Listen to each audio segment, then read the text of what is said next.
Roxy, Instagram memories reminded me last week that I moved to New York City 5 years ago. Yay! Happy New York anniversary. 5 years ago, were you considering other cities? Like, was New York one of a list?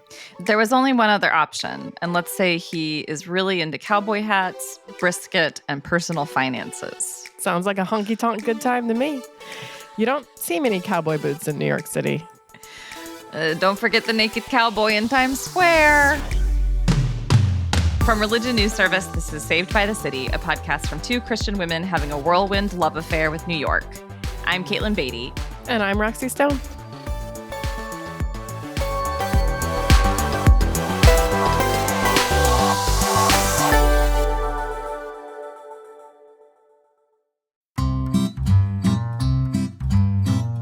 I have a pretty solid guess who or where your other suitor/city was. Mostly because I think it's the same place I almost ended up. That's right. This week, as y'all probably guessed from the title, emphasis on y'all, we're doing a deep dive on the one that got away, Nashville. Nashville is arguably ground zero for the God business. It's where faith and commerce blend easily and where evangelical gurus can make their millions. Hello, Dave Ramsey. According to the Tennessean, Williamson County, Tennessee, and Franklin, Tennessee in particular, they are on track to become the new evangelical capitals of the United States, taking over the crown from Colorado Springs, near where I grew up, the old evangelical Vatican. Mm-hmm. Nashville now is a place where you can make a lot of money by being a Christian in public. Nashville is ranked as one of America's fastest growing cities. It's also a place where Christian nationalism has grown in alarming ways. Last month, RNS's Bob Smetana reported that the suburbs south of Nashville have become a hotbed for MAGA mania, as well as controversy over critical race theory and vaccine skepticism. David French is a New York Times columnist who lives in Franklin. He said, quote, "This is not like the voice of the forgotten coal miner in West Virginia. This is some of the most privileged people in the whole United States of America, acting like they're on the brink of unimaginable persecution." Ouch.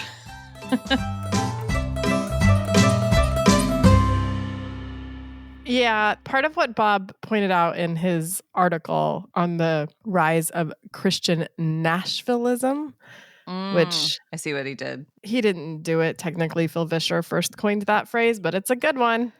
But part of the whole point of his article was like this sort of white nationalism, Christian nationalism is built a lot more on a sort of a fear of losing a way of life. Mm-hmm. And, there's been plenty of conversation in the national media about the infamously so-called deplorables, the sort of poor people in the hills or something, that those are the only ones driving MAGA. Mm-hmm. But a big part of this article and a big part of, honestly, the polling numbers is that, like, it's the suburbs. Mm-hmm. It's places where white people live in privilege. White Christians. And are afraid of losing that privilege. White Christians in particular. Exactly, especially right outside Nashville. And so, yeah, these are not people who fit the stereotype of the working class, where Trump is a champion of lifting them out of poverty or out of being left behind. There's like a perceived loss of social power or like a social poverty, and we're pooling our resources in this particular place to kind of consolidate and preserve and protect, and also lining up behind politicians who are promising to do the same. Right. Because Franklin is not a economically depressed place. Not at all. Some of the richest people in the state live there. And so, yeah, there's this sense of wanting to keep a certain way of life that also and often gets couched in values, right? Like, we want to keep our Christian values, we want to keep family values, but the reality is it turns into like not allowing as much immigration or not allowing certain things to be taught in school that might interfere with a certain way of characterizing America's past, especially around race and slavery, for example. There's been a lot of school board wars in these Nashville suburbs. One of the details in Bob's piece was about what took place at a school board meeting in the Nashville suburbs during the pandemic and, schools closing down. There were particular Christians who showed up at a school board meeting threatening doctors and other health professionals, and some were shouting, "We know where you live." That's frightening.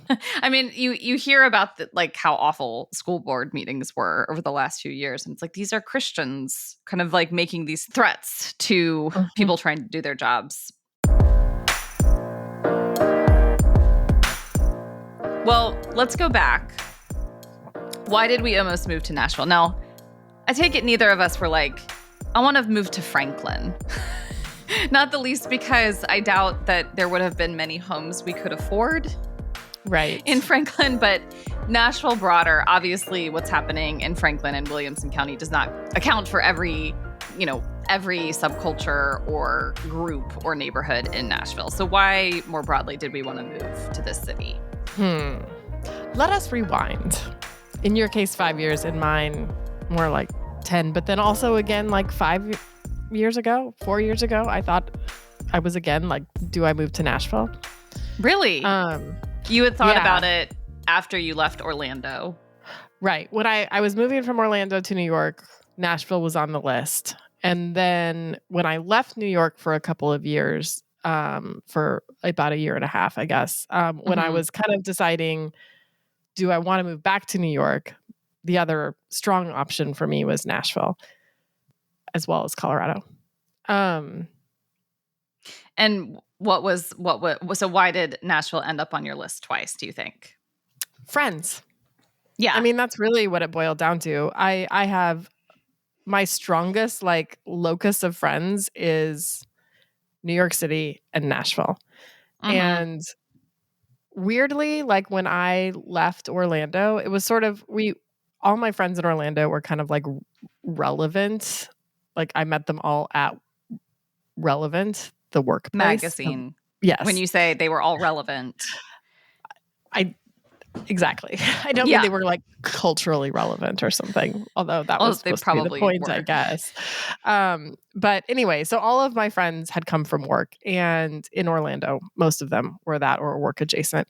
And I don't quite remember the impetus, but a couple people moved to Nashville, and then a couple more people moved to Nashville. And suddenly I had, I think 7 or 8, former coworkers that now all lived in Nashville. And so there was a real draw. There was this sense of we could kind of recreate what we had as friends in Orlando again in this other city in Nashville. And not all of them moved into the same neighborhood, but a good number of them did. They lived within walking distance of each other in East Nashville or pretty close by. So yeah, I mean, it just seemed fun. It seemed like I could kind of do a 2.0. What about you? I would say very similar impetus, just knowing so many people who live there or lived there. If you work in any kind of faith-adjacent nonprofit organization, book publishing, you're passing through Nashville at some point. And so if your professional life also intersects with your social life and your friend group, I just felt and this is true today, if I were to move to Nashville, there would be 10 people right off the bat that I would connect with, and that feels easier moving to a new place than not knowing anybody or only knowing a few people. So there's something about the consolidation of Christian or faith adjacent life there that just means because we're in that world, we're going to know a lot of people there, including some of our former guests. Yeah, a number. I think probably a disproportionate number of our guests live in Nashville. Maybe even more, not counting ourselves, maybe even more guests in Nashville than in New York. I think that's right.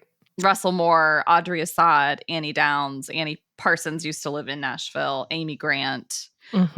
Obviously representing different pockets of life in Nashville. Tyler Huckabee. Tyler Huckabee. I do think about, I don't know if this is true anymore, honestly, but because of how quickly Nashville has grown and gentrified. But at the time, the idea of home ownership felt like something that I wanted to try. And that obviously felt more feasible in Nashville than in New York. Yes.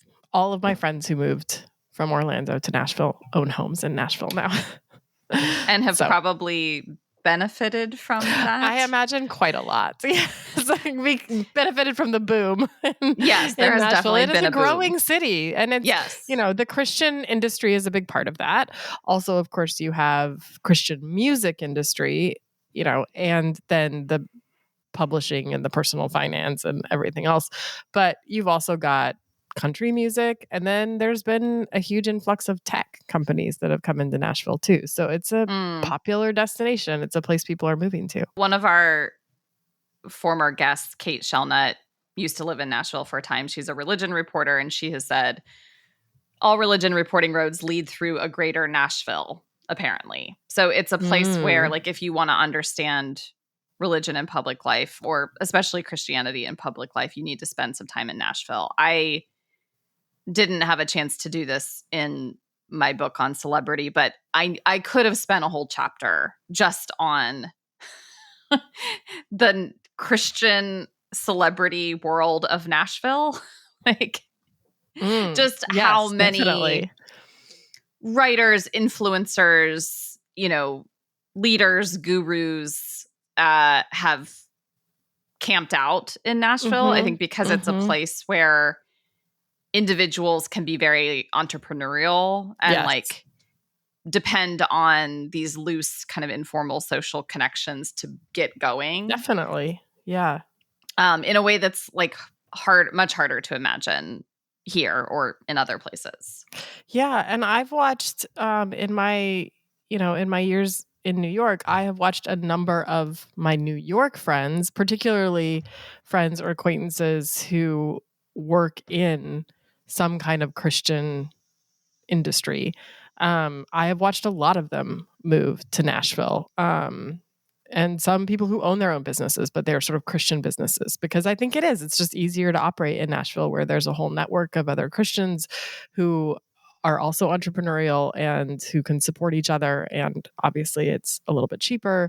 And I think there is a sense of feeling more supported by being in a place that has more of a focus on Christianity and more Christians in it, maybe per capita. Mm-hmm.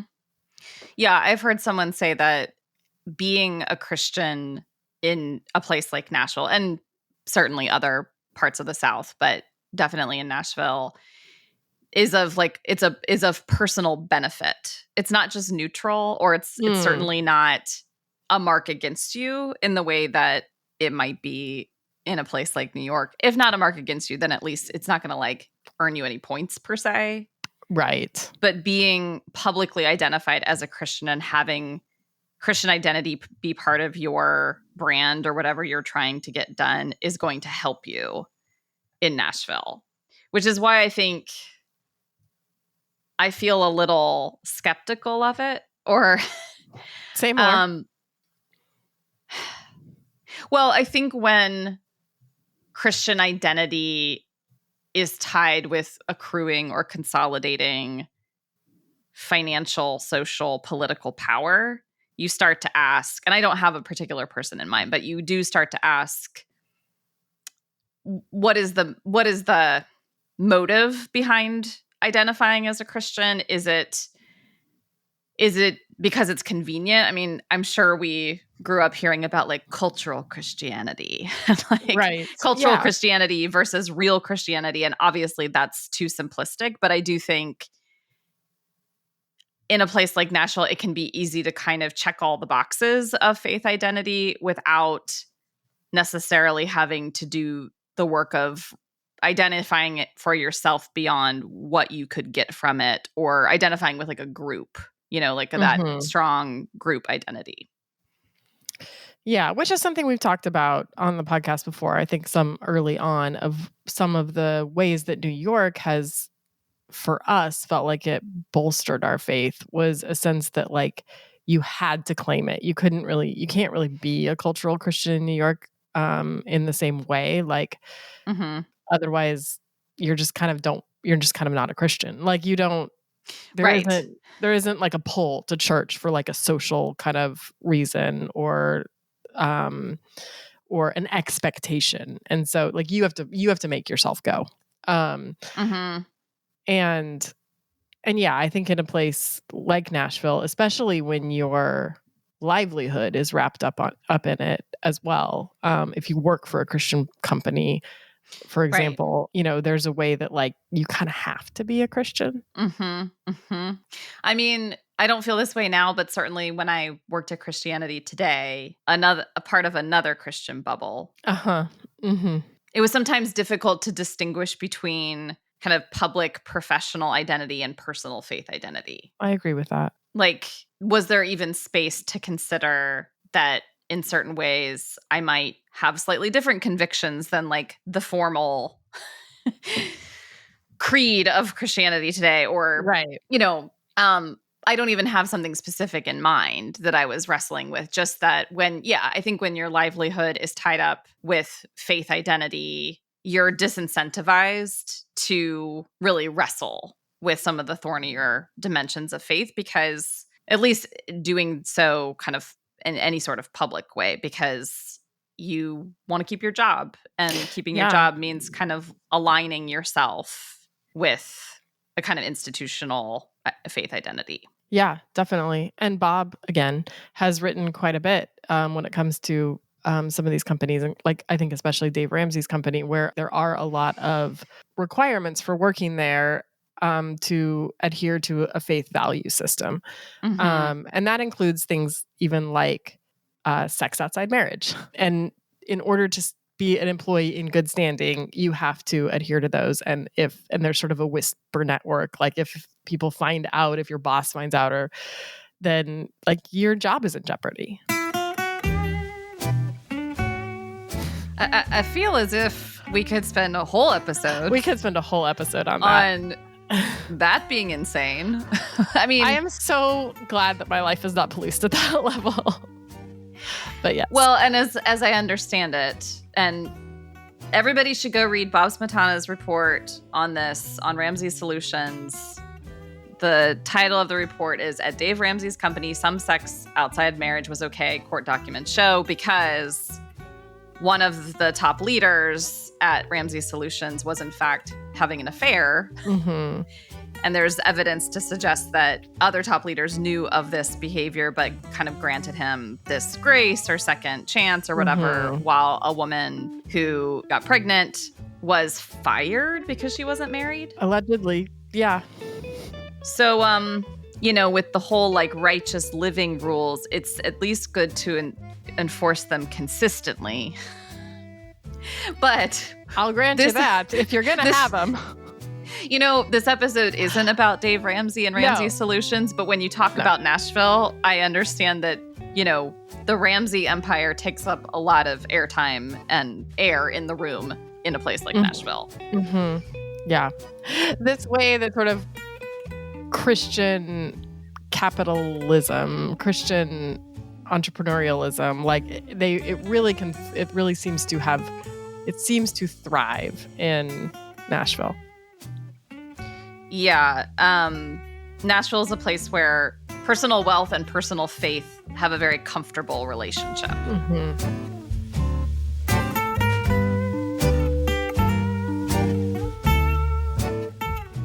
You've known people who have left New York City for Nashville. So what's up with that?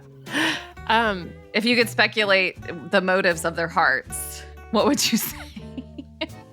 I think the pandemic was hard on a lot of people. So some of them that I know left during the pandemic for a place where they, I think, could buy a home and have space and have yards and gatherings with friends outside. Mm-hmm. So I think there was some of that. I think a lot of people left during the pandemic, but I think for Christians, Nashville was a draw because they already knew people there, same as us. Mm-hmm. I also think, as we've talked about, like there's opportunity there for Christians, especially if you work in a Christian industry or Christian adjacent industry. There's a lot of publishing, there's a lot of music, there's a lot of just entrepreneurialism. And so, I think they saw place where it would be easier to have a Christian company or to work for a Christian company. I think for some people, and I understand this too, like it felt like they could be more known there by their faith, and be part of faith communities and be part of communities that have a lot of faith, and to not feel like they have to fight for their faith in the same way as they had to here. And for some people that meant maybe a place where they could raise their kids in an environment that felt more Christian or more aligned with their faith. And for some people, I think it maybe was more of a comfort thing. Like, New York is not a comfortable place. No, it's not.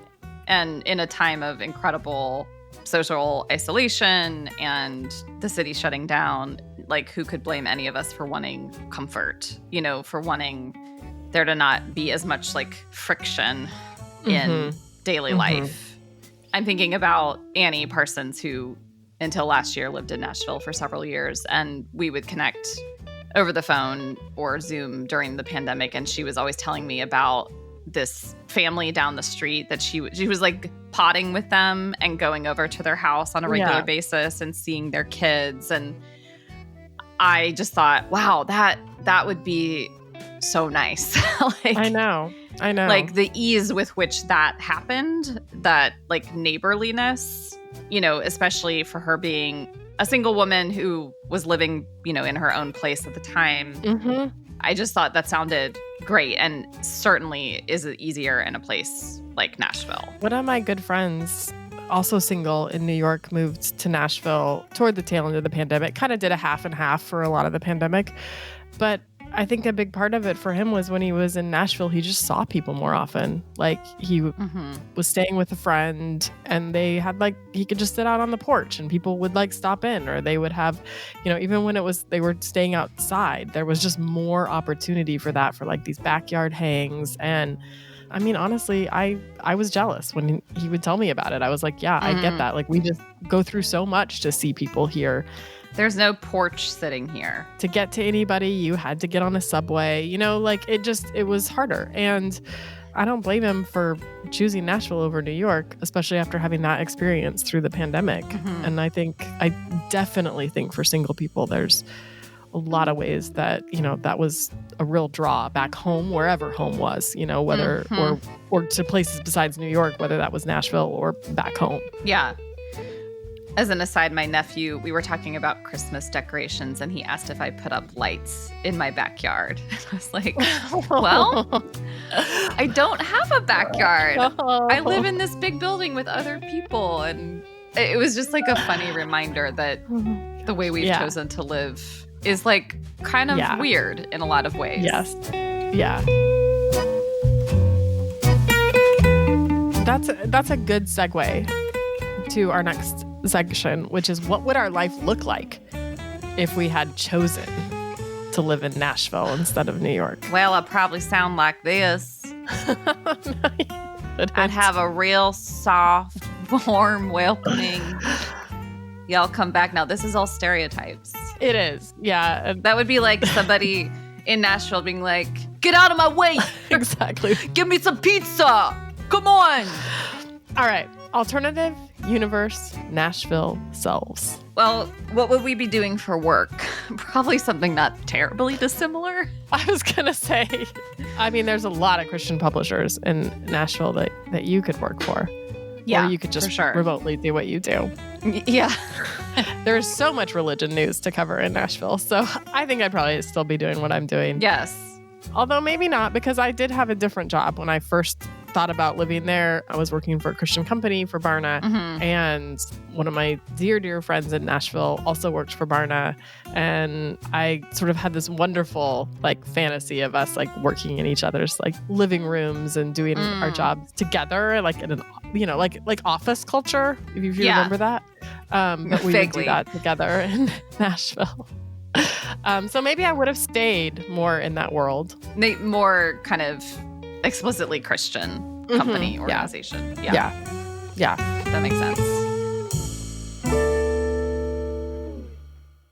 Would we be living in homes right now instead of apartments? Yes, definitely.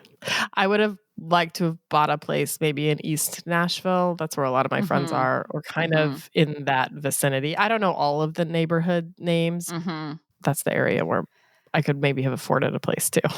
Yes. Not now. Yeah, no, not now. Annie lived in East Nashville, sold her home, and it sold well. I'll just say that. I think home ownership would be, Yeah. we'd be sitting at like a long kitchen table, Definitely like a soft colored wooden table with Magnolia style. beautiful marble in the background. Yes. Fringe leather jacket. Actually, I think you have a fringe leather jacket. My leather jacket does not have fringe on it. Okay. Sorry. But if you were in Nashville, it would. Maybe, yeah. I feel if I had moved to Nashville, I would have leaned harder into the hipster thing. Like, I think that, there's a lot of Nashvilles. There's honky tonk Nashville, but there's also like hardcore hipster Nashville too. You would have kept your skinny jeans instead of gone wide leg. Maybe, or I don't know. Maybe hipster culture now is something different. I've lost track. I think the times that I've been to Nashville, I've been to a couple specialty stores that sell like very nice, kind of like bougie cowboy outfit stuff. Mm-hmm. And I wonder if I would have invested. Nope. I immediately just saw myself wearing cowboy boots and it made no sense. I couldn't go there with you either. I was trying to imagine you in that and it wasn't working. But maybe you would shop at Reese Witherspoon's store. Reese Witherspoon has a clothing store in Nashville. All right, I am assuming that you would have long hair with perfect beach waves. Like the lady Instagram influencers of Nashville. I'm not going to say no. I could see trying to replicate that look. Mm-hmm. I'm not above all peer pressure. Mm-hmm. I've never had really long hair. I've never had hair past my shoulders, really. But my Nashville self would have indulged in some beach waves. Would we still love martinis, or is that a New York thing? Ooh, good question. I mean, one of my best Nashville friends loves martinis. And I think she and I would have hung out a lot together if I lived there. So probably I would drink martinis. But I do agree that Nashville feels more like a whiskey town. More like a beer town. Bourbon town. Bourbon and beer. Yeah. There are a lot of songs about that. Shot of whiskey and a bottle of beer. Again, stereotyping. Most important, what would our faith look like if we had moved to Nashville? That's a good question. I'm going to have to think about it. I'll give you a few minutes to think about it. But first, let's do a shout out for the news organization that makes this all possible.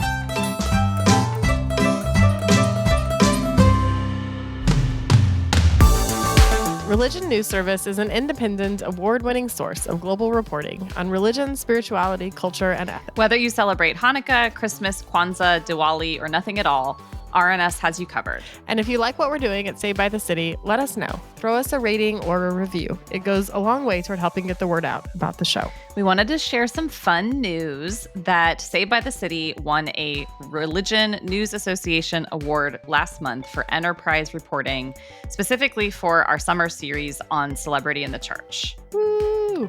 Some of the feedback we got from the judges, they said the series was equal parts irreverent and erudite. It included a discussion of Christian lady influencers mixing butt shots with quotes from Philippians. Wow, I didn't think that would make such an impression. This entry is an excellent inside look at current Christian issues. Yay. Thank you so much, Religion News Association. Did we get a plaque of some sort? I think maybe one will get mailed to us. I don't know. I haven't heard. I'm waiting for my plaque. Thanks to the judges for their thoughts. We'd love to hear your thoughts, too. Send us an email at sptcpodcast@religionnews.com. We'd love to hear from you, and we're starting to plan next season. So shoot us some ideas.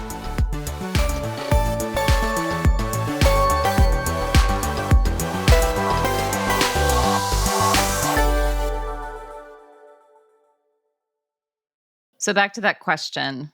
All right. About faith formation in Nashville. I was reminded of the fact that, we talked about this in the very first episode of Saved by the City, that we heard some consternation about the fact that we were moving to New York as Christians. How would New York City like negatively affect our faith? Would we lose our faith here? The aforementioned slippery slope. But I do wonder if moving to Nashville, even though it is such a Christian place, would have had a worse effect on my faith. I mean, this is obviously a hypothetical, and I think it depends so much on who your friends are and the kind of church that you find or the kind of Christian community that you find. And I think that could have been true in New York too. Like I think there's a reason people say that about New York, and I think it's really easy to lose your faith here because you lose your Christian community or your friends, or you never find a good church. And so you end up having to battle for your faith all by yourself. I have really great friends in Nashville, and most of them have kept a faith that I really respect. And so I like to think that I would have kept mine too. I think I would have had to fight different battles to keep it than I had to here. And in particular, I think in Nashville, it would have felt politicized even more. And I think that, especially during the pandemic, and I think that would have been really hard for me. Yeah, you mentioned there's not really such a thing as cultural Christianity in New York. Like you either choose to practice Christian faith or you don't, but there's no real like, you just go with the cultural flow and kind of everybody assumes you're a Christian. That doesn't, you very much feel the choice here. I think in a place like Nashville, I imagine it's easier to conflate the Christian faith with a particular subculture. And that subculture happens to be more politically conservative, certainly even leaning toward Christian nationalism, as well as more kind of like faith and family values oriented. And I do think of that as a subculture rather than like the essence of Christian faith. Right. And so, or even just things like gender roles and expectations for women in the church or in ministry. I can imagine I would have felt more of the friction around like the Christian subculture of a place like Nashville. And that would have created some angst, if not like losing faith or leaving faith. But when one particular subculture speaks so much for the whole, it's like, how do you retain the kernel of faith when the subculture is so loud and dominant and when you really are deeply at odds with it? And this really brings up another like flip side of Nashville's Christian subculture, which is the evangelical subculture, the sort of alternative post-Christian scene in Nashville, which is where a good number of my friends reside. Some of them are very much still Christian. Some are not. They're not only ex-evangelical, they would probably classify themselves as ex-Christian. A bunch would say maybe they wouldn't use the ex-evangelical language. They would use post-evangelical language. But that's a real and thriving community in Nashville that I think many of them have found each other. And there's a sense of pushing back against that evangelical, mainstream, conservative Christian, occasionally venturing into Christian nationalism territory, right? Like this is a group that very much pushes back against that, sometimes in ways that I think are really beautiful, and sometimes in ways where I worry that like their identity becomes about what they're not rather than who they are. Yes. And I think that's both of those things are happening in that community. Yeah, that makes a lot of sense. I'm just relieved that I don't live in a Christian subculture, like a Christian bubble anymore. Yeah. You know, before moving to New York, I lived in another very much like Christian bubble. And just remember feeling like, I think especially around singleness and women's issues and identity, like I just have to fight to carve out a space for myself in this world. And like no one cares in New York, and that's kind of a relief. Yeah, I think to answer your question, what would my faith look like in Nashville? As we've talked about it, I think that has felt clarifying to me, is I think that I would have landed in the post-evangelical scene, and I fear that I would be spending a lot of my energy pushing back instead of trying to find something new or something that I can build or root for, which I feel like in my church community in New York has a flavor of that. Like there's a lot of wounded evangelicals in my church We've talked about that before. And I think we are working as a church to figure out, like, how are we more than just like a hospital for wounded evangelicals? And what do we do as people like heal and they find a faith that they can cling to and love as adults? And that's where I really want to pour my energy, is finding a faith that I can cling to and love as an adult and building a community around that. I think I would worry that if I had been in a place like Nashville or another kind of Christian subculture, that I would have felt myself constantly having to resist that and define myself against it. And I think that would have been ultimately really damaging for me. Well, especially if we had both moved there prior to 2016. Ooh. Or circa 2016 to 2022. Yeah. I mean, obviously, this is all very hypothetical, right? And I don't want to give the place where we live too much credit for who we become. Like, there can be an annoying temptation among people who live in New York, myself included, to kind of center your identity around where you live. And even that has the flavor of like, I'm a New Yorker because I'm not like those, I'm not from the Midwest, which I absolutely am. And I will always be a Midwesterner living in New York. And I am acutely aware, dear listeners, that right at this moment we are New York snobby and we are being like, New York or nowhere, and being a little judgy about Nashville. So I am sorry. And I love Nashville. I miss Nashville. I haven't been since the pandemic and I really want to get back there. And I have so many dear friends there. And I have to admit that I really respect a lot of my friends there who are doing hard faith work. And there's a reason we've had a lot of Nashvillians on Saved by the City, because people in Nashville are doing cool work and we talk to them all the time. So hi, Amy Grant. Remember us? Hey, Annie Downs. Hey, Kat Armas. We love you. Tyler Huckabee, I understand you're coming back soon. Woo! Yes. A little preview for a midwinter series for all of you. A 4-part series that I will host alongside one of our favorite Nashvillians, Tyler Huckabee. And we will be talking about a subject that is near and dear to a lot of your hearts and your bookshelves. I look forward to hearing more and to having Tyler come back. If he still will come back after we just talk trash about his city.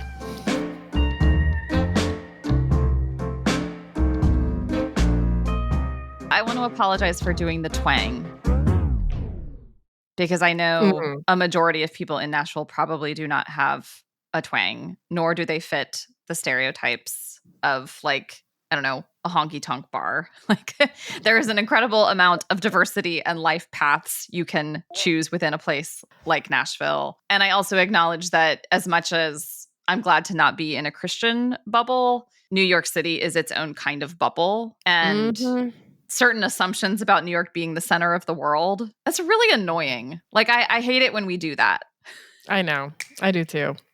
I mean, yes, I believe I chose rightly 5 years ago, and also want to be open to imagining a beautiful and rich life in a number of places and believing that could have very much happened in Nashville. Absolutely. I am a big believer in the power of place. And well, I don't think it's the only player in your life. I think that any place that we live has a lot of power to shape us. And so I know that New York has had a big influence on me. And I think it has de facto had a big influence on my faith. And some of that has been for better and some of that has been for worse. And I think ultimately where you live will shape your faith, and you will have to fight different battles to keep your faith, whether you live in New York or Nashville. I give a rootin' tootin' amen to that. Saved by the City is a religion news service production. The producer is Jay Woodward, and the consulting editor is Paul O'Donnell. We get production assistance from Elizabeth Joy Wyndham. Chaz Rousseau put together our look, and Martin Fowler wrote our theme music. We are Roxy Stone and Caitlin Beatty. Thanks for listening.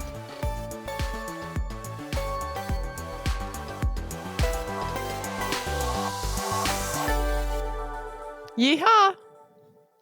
You can't use that. I can't say it right. Whatever. Yeehaw. Yeehaw. Yeehaw! Perfect.